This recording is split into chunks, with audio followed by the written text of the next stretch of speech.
High in the Welsh valleys of South Wales lies one of the most beautiful attractions, Bedwellty Park. Join us on a journey into the history of Bedwellty Park. Home to one of the most historical houses in the valleys, Bedwellty House has attracted many visitors to its beautiful rooms and artefacts. Samuel Humphrey, owner of Tredegar Ironworks in 1818, once lived in this historical, unique house.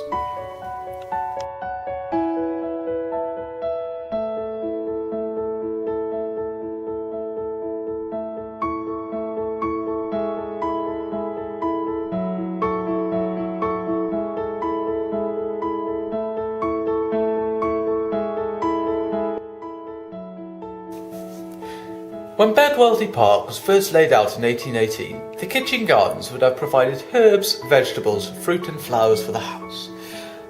These gardens were incredibly productive and were the supermarket of their time. The garden was designed in a formal, symmetrical pattern along the central path.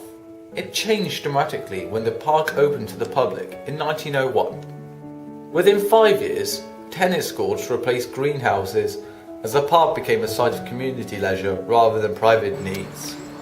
The garden you see to this day is a restoration of the original. The gates are now a part of the 2011 reopening of the park. During the 19th century, Bedwellty House was the official residence of the manager of the Tredegar Iron and Coal Company. By 1899, however, the company was finding the running costs too high and relinquished its lease on the property. The following year, the owner, Lord Tredegar, gifted Bedwellty House and Park to the people of Tredegar. What had been a private garden and estate now became a place for the whole community. Improvements were soon made to the new park. New features were added, such as the long shelter. The long shelter was built in 1910 and originally known as the Jubilee Shelter. It had a stone back wall and a floor with wooden pierces along the front. This is the world's largest block of coal. It is also a symbol of the proud industrial history of Tredegar. It was cut by Master Collier John Jones as Tredegar's contribution to the Great Exhibition in London in the year 1851. The Great Exhibition was a celebration of world culture, science and industry. The 20-ton block was set off on a journey to London. However, its huge weight buckled the train tracks, and the 5-ton piece broke off. It seemed too risky to continue the journey. Instead, the surviving 15-ton block was brought here to Bedwellty Park. This seemed appropriate. Bedwellty House was home to the Humphrey family, who owned Tredegar Ironworks and the pit where the coal had been cut. In the days before we had fridges, ice was the only way to chill food and drinks. Not usually a problem in winter. But what did people do for the rest of the year? Well, the answer was to construct an ice house. The ice house was built in 1818 for Samuel Humphrey. He was the master of Tredegar Ironworks and lived here at Bedwellty House. Ice was harvested in winter, probably from the ponds nearby, and was also imported in large blocks from Canada and the Baltic. It was then stored in the underground chamber.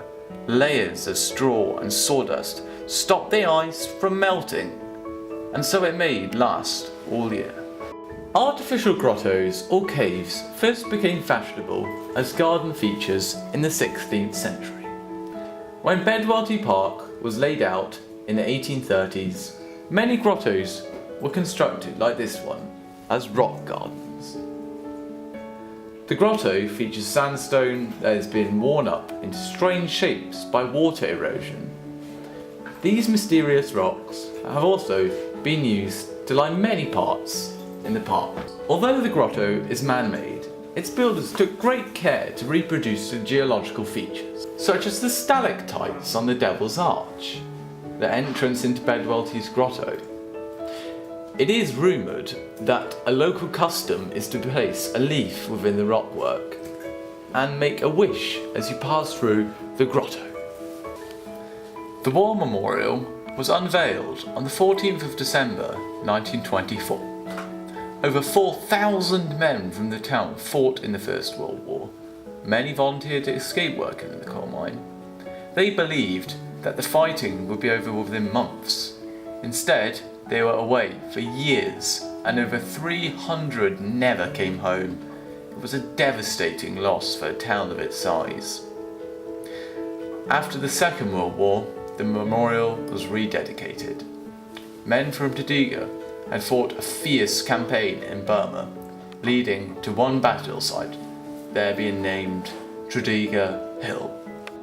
The residents of Tredegar still continue to visit the park to this day, and still attracts many visitors from all over the country.